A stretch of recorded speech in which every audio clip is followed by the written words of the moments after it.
ಸ್ನೇಹಿತರೆ, ಪುಕ್ಸಟ್ಟೆ ಪೈಸಾ ಅಂತ ಹೊಸ ಸಿನಿಮಾ ಇದೆ 19ನೇ ತಾರೀಕು ರಿಲೀಸ್ ಆಗ್ತಾ ಇದೆ. ಚಿತ್ರತಂಡ ಇವತ್ತು ಮಾಧ್ಯಮಗಳ ಮುಂದೆ ಬಂದಿದೆ.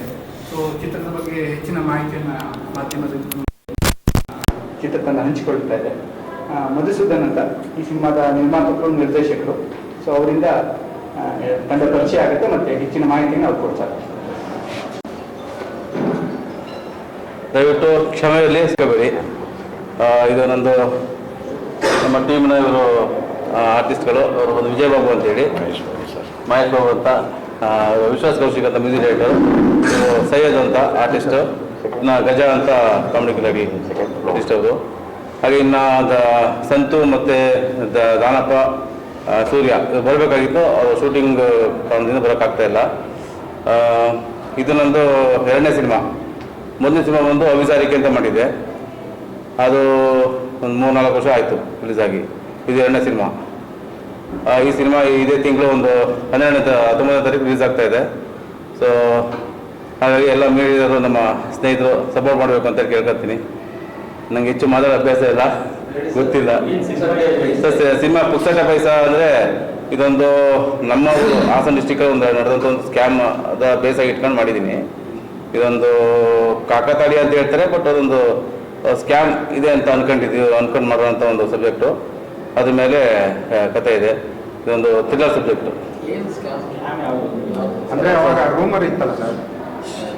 ಅದು ನೋಡೋ ಗೊತ್ತಾಗುತ್ತೆ. ಅದು ಇಂಪಾರ್ಟೆಂಟ್ ಥೀಮು. ಅದು ನೋಡೋ ಗೊತ್ತಾಗುತ್ತೆ ಅಂತ ಅನ್ಕೊಂಡು. ಸೆಕೆಂಡ್ ಫ್ಲೋರ್ ಲಿಫ್ಟಲ್ಲಿ ಬನ್ನಿ. ಹಣದ ವಿಚಾರವಾಗಿ ಒಂದು ಸ್ಕ್ಯಾಮ್ ನಡೆದಿತ್ತು. ಹಣದ ವಿಚಾರವಾಗಿ ಒಂದು ಸ್ಕ್ಯಾಮ್ ನಡೆದಿತ್ತು. ಅದನ್ನು ಬೇಸಾಗಿ ಇಟ್ಕೊಂಡು ಮಾಡುವಂಥ ಕಥೆ. ಹೌದು, ಒಂದು 90% ಕಾಮಿಡಿ ಇದೆ. ಇದೊಂದು ಸೀರಿಯಸ್ ಸಬ್ಜೆಕ್ಟ್ ಸ್ವಲ್ಪ ಹೋಗುತ್ತೆ, ಸಸ್ಪೆನ್ಸ್ ಆಗಿ. ಸೊ ಹಾಸನ, ಮಂಗಳೂರು,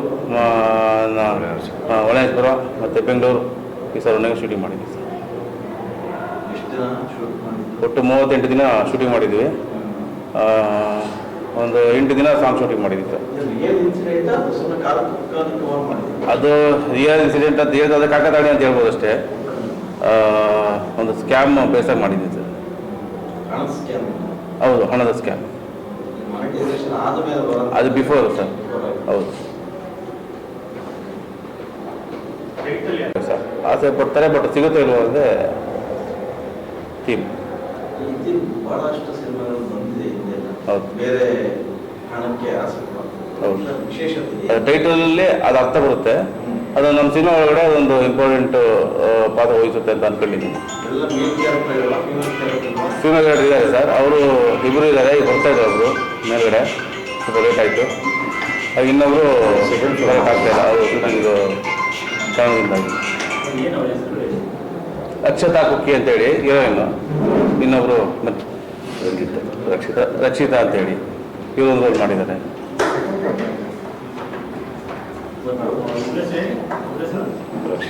ರಕ್ಷಿತಾ, ಅಕ್ಷತಾ ಕುಕ್ಕಿ, ರಕ್ಷಿತಾ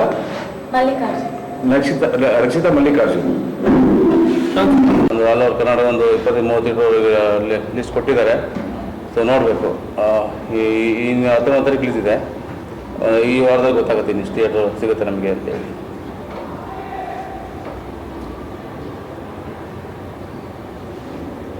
ನಾನು ಒಂದು ಸಾಂಗ್ ಮಾಡಿದ್ದೀನಿ, ಕಾಸು ಕಾಸು ಅಂತ. ಸೊ ಆ ಸಾಂಗ್ದು ಟ್ರೈಲರ್ ಯೂಟ್ಯೂಬಲ್ಲಿ ಇದೆ, ದಯವಿಟ್ಟು ಹೋಗಿ ನೋಡಿ. ಸೊ ಆ ಸಾಂಗು ಆದಷ್ಟು ಬೇಗ ರಿಲೀಸ್ ಆಗ್ತಾ ಇದೆ. ಸೊ ಚೆನ್ನಾಗಿ ಕೂಡ ಇದೆ ಸಾಂಗು. ಪರ್ಸ್ನಲಿ ನನಗಿಷ್ಟ ಆಯಿತು. ಆ್ಯಂಡ್ ಮೂವಿ ಬಗ್ಗೆ ಹೇಳಬೇಕು ಅಂತ ಅಂದರೆ, ಟು ಬಿ ಪ್ರಾಂಪ್ಟ್ ನಾನು ಮೂವಿ ನೋಡಿಲ್ಲ, ಬಟ್ ಮೂವಿದು ಸ್ಟೋರಿ ಕೇಳಿದ್ದೀನಿ. ಸೊ ತುಂಬ ಇಷ್ಟ ಆಯಿತು, ಯುನೀಕಾಗಿ ಅನಿಸ್ತು. ಲೈಕ್ ಆ್ಯಕ್ಚುಲಿ ಬೇರೆ ಮೂವಿಗಳಾದರೆ like full like heroine like ಆ ಥರ ಲೈಕ್ ಲವ್ ಓರಿಯೆಂಟೆಡ್ ಎಲ್ಲ ಅದ್ರ ಮೇಲೆ ಹೋಗುತ್ತೆ. ಬಟ್ ಇದು ಬರೀ ಲವ್ ಮಾತ್ರ ಅಲ್ಲ. ಸೊ ಎಲ್ಲ ಒಂಥರ ಇಟ್ಸ್ ಲೈಕ್ ನಮ್ಮ ನಿಜವಾದ ಲೈಫಲ್ಲಿ ಸುತ್ತಮುತ್ತ ಏನು ನಡೆಯುತ್ತೋ ಅದ್ರ ಬಗ್ಗೆ ತೋರಿಸಿದ್ದಾರೆ. ಜನದ ಮನಸ್ಥಿತಿ ಹೇಗಿರುತ್ತೆ ಅಂತ. ಸೊ ನಿಜವಾಗ್ಲೂ ಇಷ್ಟ ಆಯಿತು ಪರ್ಸ್ನಲಿ ನನಗೆ. ಕತೆ ಗೊತ್ತು, ಬಟ್ ಮೂವಿ ನೋಡಿಲ್ಲ ಅಂತ.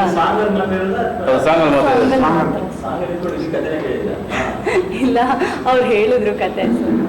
ಯಾವ ಥರ ಸಾಂಗ್ ನಂಬರ್ ಒನ್ ಅಥವಾ ಪೆಪ್ ಕೈಂಡ್ ಆಫ್ ಸಾಂಗ್ ಅದು, ಪೆಪ್ಪಿ ಕೈಂಡ್ ಆಫ್ ಸಾಂಗ್ ಅದು. ಕಾಸು ಕಾಸು ಅಂತಾನೆ ದುಡ್ಡಿನ ಬಗ್ಗೆನೇ ಸಾಂಗ್ ಇರೋದು, ಟೈಟಲ್ ಸಾಂಗ್.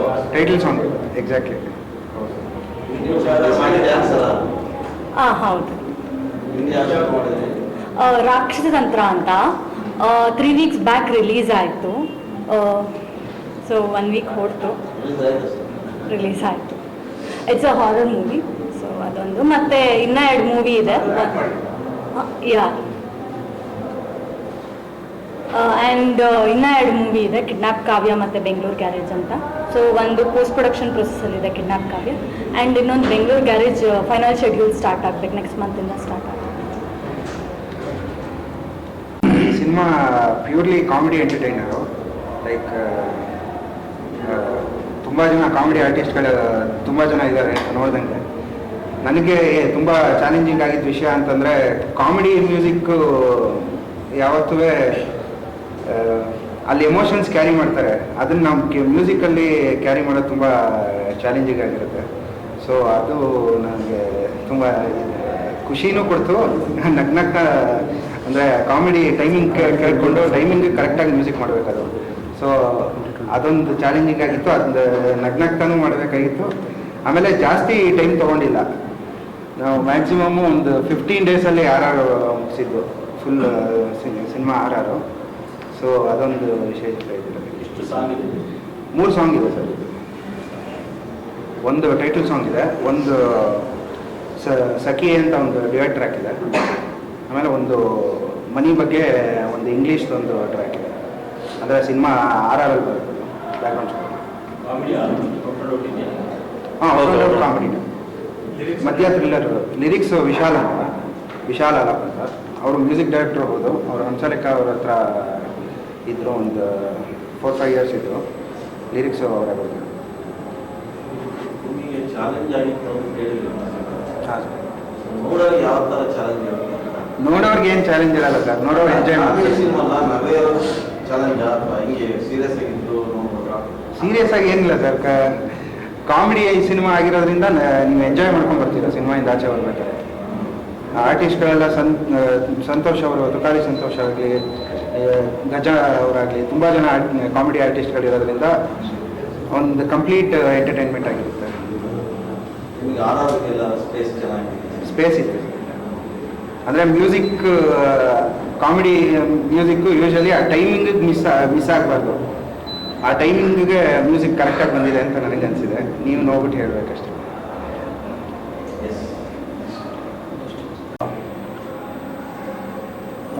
ಚಿತ್ರ ತುಂಬ ಅದ್ಭುತವಾಗಿದೆ. ನಾನು ಡಬ್ಬಿಂಗ್ ಸಮಯದಲ್ಲಿ ಕೆಲವೊಂದು ತುಣುಕುಗಳನ್ನು ನೋಡಿದೆ. ನಮ್ಮ ಕಾಮಿಡಿ ಕಿಲಾಡಿಗಳ ಟೀಮು ತುಂಬ ಅದ್ಭುತವಾಗಿ ಮಾಡಿದ್ದಾರೆ. ಮಾತ್ರ ಆಡಿಯನ್ಸ್ಗೆ ತುಂಬ ಇಷ್ಟ ಆಗುತ್ತೆ. ಮತ್ತು ನಮ್ಮ ಡೈರೆಕ್ಟರ್ ಸರ್ ತುಂಬ ಎಫರ್ಟ್ ಹಾಕಿದ್ದಾರೆ ಇದಕ್ಕೆ. ಎಲ್ಲ ಟೀಮ್ ತುಂಬ ಕಷ್ಟಪಟ್ಟಿದ್ದೀವಿ. ದಯವಿಟ್ಟು ಎಲ್ಲ ಸಪೋರ್ಟ್ ಮಾಡಿ, ನೋಡಿ, ಗೆಲ್ಲಿಸಿ ಅಂತ ಕೇಳ್ಕೊಳ್ತೀನಿ. ನಿಮ್ಮ ಆಶೀರ್ವಾದ ನಮ್ಮ ಮೇಲಿರಬೇಕು ಯಾವತ್ತು. Thank you. ಈ ಒಂದು ಸಿನಿಮಾದಲ್ಲಿ ನಾನೊಂದು ಪಾತ್ರ ಮಾಡಿದ್ದೀನಿ. ಚಿತ್ರ ನಾನು ಪೂರ್ತಿ ನೋಡಿಲ್ಲ, ನನಗೆ ಪೂರ್ತಿ ಸ್ಟೋರಿನೂ ಗೊತ್ತಿಲ್ಲ. ಆಮೇಲೆ ಒಂದು 2 ದಿವಸ ಶೂಟಿಂಗ್ ಮಾಡಿದ್ವಿ ಹೊಳೆ ನರಸೀಪುರ ಇಲ್ಲಿ. ಟ್ರೈಲರ್ ನೋಡಿದೆ, ಚೆನ್ನಾಗಿದೆ.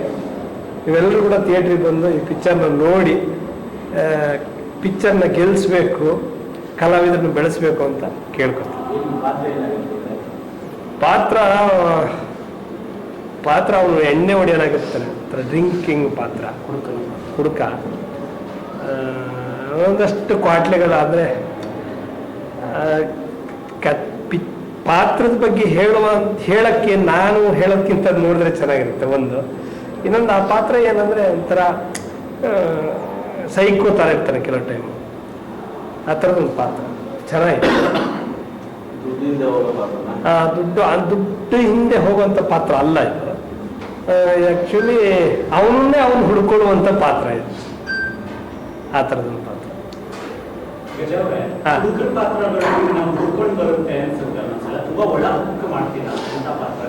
ಹೌದು ಸರ್, ಕೆಲವರು ಏನ್ ಮಾಡ್ತಾರಂದ್ರೆ, ನಿಜ ಹೇಳ್ತೀನಿ, ಇದು ಕರೆಕ್ಟ್ ನೀವು ಹೇಳಿದ್ದು. ಕೆಲವರು ಒಂದು ಪಾತ್ರಕ್ಕೆ ಬೇಕು ಅಂತ ಕರೀತಾರೆ. ಫಸ್ಟ್ ಪಾತ್ರಕ್ಕೆ ಬೇಕು ಅಂತ ಆಗಿದಾಗ ಶೂಟಿಂಗ್ ಇನ್ನೇನು 2-3 ದಿವಸ ಇರಬೇಕು. ಅವಾಗ ಗಜವ್ರೆ ನೀವು ಈ ಪಾತ್ರ ಬೇಡ ಗಜವರ ಮಾಡೋದು, ನೀವು ಈ ಪಾತ್ರನೇ ಮಾಡ್ಬೇಕು ನಮಗೆ, ಯಾಕಂದ್ರೆ ನಾವು ಮೊನ್ನೆಷ್ಟು ವಿಡಿಯೋ ನೋಡಿದೆ, ಹಾಗೆಲ್ಲ ಹೇಳೋರು ಇದ್ದಾರೆ, ತುಂಬ ಜನ ಡೈರೆಕ್ಟರ್ ಹೇಳಿದ್ದಾರೆ. ಅದನ್ನು ಹೌದು, ನಾನು ಅದನ್ನ ಚೆನ್ನಾಗಿ ಮಾಡ್ತೀನಿ ಅಂತ ಎಲ್ಲರೂ ಹೇಳ್ತಾರೆ. ಅಷ್ಟೇ ಒಳ ಹೊಕ್ಕು, ಆಮೇಲೆ ಆ ಪಾತ್ರನ ತುಂಬ ಇಷ್ಟಪಟ್ಟು ಕೂಡ ಮಾಡ್ತೀನಿ. ಬೇರೆ ಪಾತ್ರನೂ ಮಾಡ್ತೀನಿ, ಅದ್ರ ಜೊತೆಗೆ ಇದೊಂದು ಸ್ವಲ್ಪ ಹೈಲೈಟ್ ಆಯ್ತಲ್ವಾ, ಹಾಗಾಗಿ ಈ ಪಾತ್ರನೂ ಚೆನ್ನಾಗಿ ಮಾಡ್ತೀನಿ ಅಂತ ಅನ್ಕೊಂಡಿದೀವಿ. ಅಷ್ಟಲ್ಲ, ಪರವಾಗಿಲ್ಲ ಅಂತ ನಾನು ಅನ್ಕೊಂಡಿದ್ರೆ, ಬಟ್ ಜನ ಎಲ್ಲ ತುಂಬ ಇಷ್ಟಪಡ್ತಾರೆ. ತಪ್ಪಾಗಿಲ್ಲ, ತಪ್ಪಾಗಿಲ್ಲ. ಬ್ರ್ಯಾಂಡ್ ಮಾಡಿಲ್ಲ, ಬ್ರ್ಯಾಂಡ್ ಆಗಿಲ್ಲ. ನಾನೀಗ ಯಾವ್ದಾದ್ರು ಒಂದು ರಿಯಾಲಿಟಿ ಶೋ ಒಂದು ಮಾತ್ರ ಮಾಡ್ತಾ ಇದ್ದೀನಿ. ಈ ಪುಟ್ಟಾಕನ ಮಕ್ಕಳಲ್ಲಿ ಅಲ್ಲ ನಂದಲ್ಲ, ಪಾತ್ರನೇ ಅಲ್ಲ. ನೈಟ್ ಹೊತ್ತೆಲ್ಲ ಕುಡಿತಾರೆ, ಅಲ್ಲ ಅದು.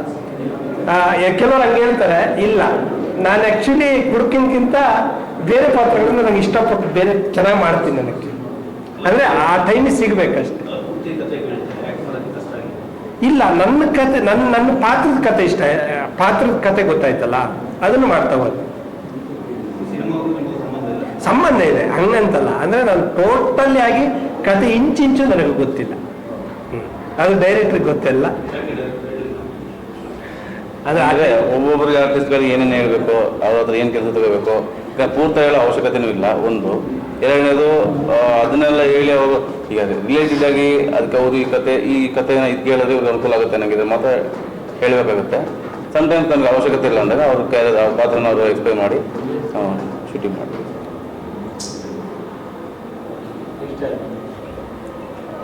ಎಲ್ಲರಿಗೂ ನಮಸ್ಕಾರ. ನಾನು ಸಣ್ಣ ಪುಟ್ಟ ಸೀರಿಯಲ್ಲು, ಸಿನಿಮಾಗಳಲ್ಲಿ ಸಣ್ಣ ಪುಟ್ಟ ಪಾತ್ರಗಳು ಮಾಡ್ಕೊಂಡಿದ್ದೆ. ಬಟ್ ನನ್ನ ಹೆಸರು ಉಮೇಶ್ ಅಂತ ಹೇಳಿ, ಗುಳಿ ಉಮೇಶ್ ಅಂತ ಕರೀತಾರೆ. ಬಟ್ ಸಡನ್ನಾಗಿ ಅವರು ನನಗೆ ಒಂದು ಪಾತ್ರ ಇದೆ ಮಾಡಿ, ಮೇನ್ ಕ್ಯಾರೆಕ್ಟರ್ ಪಾತ್ರ ಇದೆ ನಿಮ್ಮದೇ, ವಿಲನ್ ಪಾತ್ರಗಳು ಅಂತ ಹೇಳಿದಾಗ ತುಂಬ ಖುಷಿ ಆಯಿತು. ಆದರೆ ವಿಲನ್ ಅಂತ ಹೇಳಿದರೆ ನಾನು ಮುಖದಲ್ಲಿ ನಮ್ಮ ಭಾವನೆಯಲ್ಲೆಲ್ಲ ರಾಶಲ್ಲಿ ಇರಬೇಕು ಅಂತ ತಿಳ್ಕೊಂಡೆ. ಬಟ್ ಒಳಗೆ ಹೋಗಿ ಇವತ್ತು ಹೇಳಾದ್ಮೇಲೆ ನಾನು ಒಬ್ಬ ಕಾಮಿಡಿ ಮಾಡ್ತೀನಿ, ನನಗೂ ಕಾಮಿಡಿ ಬರುತ್ತೆ ಅನ್ನೋದನ್ನ ಇವರಿಂದ ನಾನು ಕಲ್ತಂಗಾಯಿತು. ನಾನು ಇದುವರೆಗೂ ಮಾಡಿರೋ ಸಿನಿಮಾ ಸೀರಿಯಲ್ಗಳಲ್ಲಿ ಬರೀ ಹೊಡೆದಾಟಗಳು, ಇನ್ನೊಬ್ಬರಿಗೆ ಹೆದರಿಸೋದೇ ಇತ್ತು. ಈ ಸಿನಿಮಾದಲ್ಲಿ ಹೇಗಿದೆ ಅಂದರೆ ಕಾಮಿಡಿ ಜೊತೆಗೆ ನಾನು ಒಬ್ಬ ವಿಲನ್ ಆಗಿ ಕೂಡ ಇದ್ದೀನಿ, ಕಾಮಿಡಿ ಮ್ಯಾನ್ ಆಗೋ ಇದ್ದೀನಿ. ಬಟ್ ಫುಲ್ ಸಿನಿಮಾ ಗೊತ್ತಿಲ್ಲ, ನನ್ನ ಪಾತ್ರ ಏನಿತ್ತು ಅದನ್ನು ಇವರು ನನಗೆ ಹೇಳಿದ್ದಾರೆ, ನಾನು ಅದನ್ನು ಮಾಡಿದ್ದೀನಿ. ತುಂಬ ಚೆನ್ನಾಗಿ ಇವರು ನನಗೆ ಆ ಅನುಭವನ ಹೇಳ್ಕೊಟ್ರು, ತುಂಬ ಖುಷಿ ಆಯಿತು ನನಗೆ. ಒಬ್ಬ ವಿಲನ್ ಆದ್ರೂ ಕೂಡ ಕಾಮಿಡಿ ಮಾಡ್ಬೋದು ಅನ್ನೋದನ್ನ ನಮ್ಮ ಡೈರೆಕ್ಟರ್ ಸರ್ ನಮಗೆ ತುಂಬ ಚೆನ್ನಾಗಿ ತಿಳಿ ಹೇಳಿಕೊಟ್ರು. ಜೊತೆಗೆ ವಿಜಯ್ ಬಾಬು ಸರ್ ಇದ್ರ ಜೊತೆಗೆ ಅವರು ಕೂಡ ನನ್ನ ಜೊತೆ ಆ್ಯಕ್ಟ್ ಮಾಡಿದ್ದಾರೆ. ತುಂಬ ಥ್ಯಾಂಕ್ ಯು ಸರ್. ಎಲ್ಲದನ್ನೂ ನಾವು ಹೇಳಲ್ಲ, ನನ್ನ ಪಾತ್ರ ಯಾವುದಿದೆ ಅವಶ್ಯಕತೆ ಯಾರಿಗೆ ಹೇಳ್ಬೇಕಾಗುತ್ತೆ ಅವ್ರಿಗೆ ಹೇಳಿ ಅಷ್ಟೇ. ಇನ್ನು ಟೆಕ್ನಿಕಲ್ ಟೀಮ್ಗೆ ಎಲ್ಲರೂ ಪ್ರತಿಯೊಬ್ಬರು ಕತೆ ಗೊತ್ತಿರಬೇಕಾಗುತ್ತೆ. ಯಾರು ಗೊತ್ತಾಗಬೇಕು ಅವ್ರಿಗೆ ಗೊತ್ತಾಗಿದೆ. Okay, thank you sir. Inchara pictures ಅಂತ ಸರ್, ಇಂಚರ ಪಿಕ್ಚರ್ಸ್ ಡಿಸೈನ್ ಅವರು ಇವಾಗ ಹೌದು ಸರಿ ಸರ್, ಚೆಕ್ ಮಾಡಿ. ಪಿಕ್ಚರ್ ಅಂತ ಪಿಕ್ಚರ್ಸ್ ಆಗಿದೆ. ಆ್ಯಕ್ಚುಲಿ ನಾನು ಅಬ್ಸರ್ವ್ ಮಾಡಲಿಲ್ಲ. ಖಳನಾಯಕ ಪಾತ್ರದಲ್ಲಿ ಒಂದು ಪಾತ್ರಗಳನ್ನು ನಿಭಾಯಿಸ್ಕೊಂಡು ಬಂದ್ವಿ. ಇದು ಆ್ಯಕ್ಚುಲಿ ನಾನು ಚಿಕ್ಕದಲ್ಲಿ 14 ವರ್ಷ 15 ವರ್ಷ ಇದ್ದಾಗ ಒಂದೊಂದು ಸಿನಿಮಾದಲ್ಲಿ ಮಾಡಬೇಕು ಅಂತ ಆಸೆ ಪಟ್ಟಿದ್ದೆ. ಗಡ್ಡ ಬಿಟ್ಟೆ. ಆ ಗಡ್ಡ ಬಿಟ್ಟಿದ್ದು ನನ್ನ ಎಲ್ಲರನ್ನೂ ಮೀಟ್ ಮಾಡಿಸ್ತು. ಬಟ್ ನನ್ನ ಸಿನಿಮಾದಲ್ಲಿ ಇದು ತೆರೆಗೆ ಮೊದಲು ಬಂದ ಒಂದು ಸಿನಿಮಾ ಇದು. ಈ ಸಿನಿಮಾದಲ್ಲಿ ನಾನು ಪಾತ್ರ ವಹಿಸ್ಬೇಕಾದ್ರೆ ನನ್ನಲ್ಲಿ ತುಂಬ ಮಿಸ್ಟೇಕ್ಸ್ ಇತ್ತು. ಆ ಮಿಸ್ಟೇಕ್ಸ್ನೆಲ್ಲ ಸರಿಪಡಿಸಿ ನಮ್ಮ ಡೈರೆಕ್ಟರ್ ಸರ್ ತಗೊಂಡೋದ್ರು. ಅದಾದ್ಮೇಲಿಂದ ಸುಮಾರು ಮಾಡಿದೆ ಸಿನಿಮಾಗಳು. ಬಟ್ ಇದು ಲೇಟಾಗಿ ರಿಲೀಸ್ ಆಯಿತು. ಇದು ನನ್ನ ಮೊದಲನೇ ಸಿನಿಮಾ ಅಂತ ಹೇಳಕ್ಕೆ ಇಷ್ಟಪಡ್ತೀನಿ. ಅದೇ ನಂದು ರಿಲೀಸ್ ಆಗಿರೋದು ಆಲ್ರೆಡಿ ಒಂದು 5 ಫಿಲಮ್ ಆಲ್ರೆಡಿ ರಿಲೀಸ್ ಆಗಿದೆ ಸರ್. ಇದು ಮೊದಲನೇ ಸಿನಿಮಾ ತೆರೆಗೆ, ಅಂದರೆ ನಾನು ಕ್ಯಾಮ್ರಾ ಫೇಸ್ ಮಾಡಿದ್ದು ಮೊದಲನೇ ಸಿನಿಮಾ, ಫಸ್ಟ್. ಆಮೇಲೆ ನನಗೆ ಅನಿಸಿದ್ದೇನು ಅಂತಂದರೆ, ಈಗ ಇದನ್ನೇ ಮಾಡ್ಕೊಂಡು ಹೋಗೋಣ ಅಂತ ಹೇಳಿ ಅದನ್ನು ಮಾಡಿದೆ. ಅದು ನಮ್ಮ ಪುಕ್ಸಟ ಪೈಸಾ ಆದಮೇಲೆ ಸುಮಾರು ಒಂದು 4-5 ಸಿನಿಮಾ ಮಾಡಿ ಅದು ತೆರೆಗೂ ಬಂದಾಯ್ತಾಗಲೇ. ಇದು ಬರೆಸ್ಬೇಕು ಅಂತ ನಮ್ಮ ಡೈರೆಕ್ಟರ್ ಎಷ್ಟು ಕಷ್ಟಪಟ್ಟಿದ್ದಾರೆ ಅದು ಅವ್ರಿಗೊಬ್ರು ಗೊತ್ತು. ಯಾಕಂದರೆ ಪ್ರತಿ ಸರಿನೂ ಎಲ್ಲರೂ ಇದು ತನಕ ತರೋದು, ಪವರ್ ಪ್ರೊಡಕ್ಷನ್ ತನಕ ತರೋದು, ಆಮೇಲೆ ಸಿನಿಮಾನ ಕೈ ಬಿಟ್ಬಿಡೋರು. ಇದನ್ನು ಅವರು ತುಂಬ ಅದಕ್ಕೆ ಒಂದು ಮಗು ಥರ ಅದನ್ನು ನೋಡಿಕೊಂಡು ಇಲ್ಲಿ ತನಕ ತಂದು ಜನಕ್ಕೆ ತೆರೆಗೆ ಬರೋ ತನಕ ಅದನ್ನು ಪುಷ್ ಮಾಡಿದ್ದಾರೆ. ಅವರ ಒಂದು ಕಂಪ್ಲೀಟ್ ಒಂದು ಎಫರ್ಟ್ ಹಾಕಿದ್ದಾರೆ. ಆ ಎಫರ್ಟಲ್ಲಿ ಈಗ ಎಲ್ಲರೂ ಕೇಳಿದ್ರಿ, ಈಗ ನಮ್ಮ ಪಾತ್ರಕ್ಕೆ ಏನೇನು ಬೇಕೋ ಅದನ್ನ ನಮ್ಗೆ ಹೇಳಿರೋದು ಅವರು. ಆ ಟೈಮಲ್ಲಿ ನಾವು ಜಾಸ್ತಿ ಕೇಳೋದಕ್ಕೂ ನಮಗೂ ಗೊತ್ತಿರಲಿಲ್ಲ. ಸೊ ಇಲ್ಲೇನಾಗುತ್ತೆ ಅಂತಂದರೆ ಅವ್ರು ನಮ್ಮ ಪಾತ್ರ ನಮಗೆ ಆ ಪಾತ್ರಕ್ಕೆ ಅಲ್ಲಿಗೆ ಜೀವ ಕೊಟ್ಟಿದ್ದಾರೆ. ಪ್ರತಿಯೊಂದು ಕಡೆ ನೀವು ಹೇಳ್ದಂಗೆ ನಮ್ಮ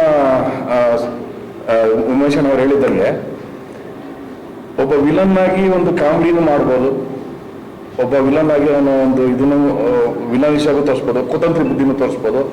ಆ ಕುತಂತ್ರಿ ಬುದ್ಧಿನಲ್ಲಿ ಒಳಗಡೆ ಏನು ಮಾಡ್ಬೋದು, ಈಗ ಅವ್ರವ್ರಿಗೆ ವೈಷಮ್ಯತೆ ಹೆಂಗೆ ಉತ್ಪತ್ತಿ ಆಗುತ್ತೆ ಅನ್ನೋದನ್ನು ಸಿನಿಮಾದಲ್ಲಿ ತೋರಿಸಿದ್ದಾರೆ. ಒಂದು ಹಣಕಾಸಿಂದ ಎಷ್ಟು ಒಂದು ಯಾರು ಈಗ ಒಳ್ಳೆ ಮನುಷ್ಯ ಆಗಿರೋನು ಒಬ್ಬ ಕೆಟ್ಟ ಮನುಷ್ಯ ಆಗೋ ಚಾನ್ಸಸ್ ಇರುತ್ತೆ, ಒಬ್ಬ ಕೆಟ್ಟ ಮನುಷ್ಯ ಆಗಿರೋನು ಅತಿ ಕೆಟ್ಟ ಮನುಷ್ಯ ಆಗೋ ಚಾನ್ಸಸ್ ಇರುತ್ತೆ. ಅದು ಒಂದೇ ಒಂದು ವಿಚಾರಕ್ಕೋಸ್ಕರ, ದುಡ್ಡಿನ ವಿಚಾರಕ್ಕೋಸ್ಕರ. ಯಾರ್ದೋ ದುಡ್ಡು ಇನ್ನೊಬ್ರದ್ದು ಮಜಾ ಮಾಡೋದಕ್ಕೆ, ಅವರು ಕಿತ್ಕೊಂಡು ತಿನ್ನೋದಕ್ಕೆ ಅಂತ ನೋಡೋ ಅಂತ ಸಿನಿಮಾ ಇದು. Complete entertaining cinema. ಒಂದು ಅದರಲ್ಲಿ ಕಾಮಿಡಿ ಇದೆ, ಸ್ವಲ್ಪ ಸೀರಿಯಸ್ನೆಸ್ಸು ಇದೆ. ಹೇಳ್ದಂಗೆ 90% ಕಾಮಿಡಿ ಇದೆ, ಇನ್ನು 10% ಸ್ವಲ್ಪ ಸೀರಿಯಸ್ನೆಸ್ಸು ಇದೆ. ಅದಾದಮೇಲೆ ಚೇಂಜ್ ಓವರ್ಸ್ ಆಗುತ್ತೆ. ಹೆಂಗೆ ಚೇಂಜ್ ಓವರ್ಸ್ ಆಗುತ್ತೆ ಅನ್ನೋದೇ ಸಿನಿಮಾ. ಅದನ್ನೆಲ್ಲ ನಾವು ಇಲ್ಲಿ ಹೇಳೋದು ಸರಿ ಬರಲ್ಲ ಅಂತ ಅನ್ಕೋತೀನಿ. ನನಗೆ ಮಾತಾಡೋದಕ್ಕೆ ಅವಕಾಶ ಕೊಟ್ಟ ತಮ್ಮೆಲ್ಲರಿಗೂ ತುಂಬ ಧನ್ಯವಾದಗಳು. ಆಮೇಲೆ ಮತ್ತೆ ನೀವೆಲ್ಲ ಬಂದು ನಮ್ಮ ಸಿನಿಮಾನ ಪ್ರಮೋಟ್ ಮಾಡ್ತಾ ಇರೋದು ತುಂಬ ಥ್ಯಾಂಕ್ಸ್ ಅಂತ ನಾನು ಕೇಳ್ಕೊತೀನಿ. ಹಾಗೆ ಏಪ್ರಿಲ್ 19ನೇ ತಾರೀಕು ನಮ್ಮ ಸಿನಿಮಾ ರಿಲೀಸ್ ಇದೆ. ಎಲ್ಲ ಬಂದು ವೀಕ್ಷಿಸಿ ಅಂತ ಕೇಳ್ಕೊಳ್ಳೋದಕ್ಕೆ ನಾನು ಇಷ್ಟಪಡ್ತೀನಿ. ಸಿನಿಮಾ ನಿಜವಾಗ್ಲೂ ಚೆನ್ನಾಗಿದೆ, ಎಂಟರ್ಟೈನ್ಮೆಂಟ್ ಆಗಿದೆ. ನಾನು ಸಿನಿಮಾ ವೀಕ್ಷಿಸಿದ್ದೀನಿ, ಬಟ್ ಸಿನಿಮಾನ ಕತೆ ಹೇಳೋಕ್ಕಾಗೋದಿಲ್ಲ. ಕತೆನ ಥಿಯೇಟ್ರಲ್ಲಿ ನೋಡಿ. Thank you. ಇಲ್ಲ, ನಾನು ಸೀರಿಯಲ್ಗಳಲ್ಲಿ ಮಾಡಿದೆ. ಫಸ್ಟ್ ನನಗೆ ನೆಗೆಟಿವ್ ಶೇಡೇ ತಗೊಂಡ್ರು. ಆಮೇಲೆ ರಜಿಯಾರಾಮ್ ಅಂತ ಒಂದು ಸಿನಿಮಾದ ಇದು ಸೀರಿಯಲ್ ಮಾಡಿದೆ. ಅದರಲ್ಲಿ ಪೂರ್ತಿ ಸೆಟಲ್ಡ್ ಕ್ಯಾರೆಕ್ಟರ್ ಇತ್ತು. ಅದು ಮುಸ್ಲಿಂ ಕ್ಯಾರೆಕ್ಟರು. ತುಂಬ ಒಳ್ಳೆ ಮುಸ್ಲಿಮು, ಒಬ್ಬ ಒಂದು ಮಕ್ಕಳನ್ನ ಮತ್ತು ಹೆಂಡತಿನ ಒಬ್ಬ ಬಡವ ಹೆಂಗೆ ಸಾಕ್ತಾನೆ ಅನ್ನೋದೇ ಒಂದು ಸ್ಟೋರಿ ಇದ್ದಿದ್ದು ಅದರಲ್ಲಿ.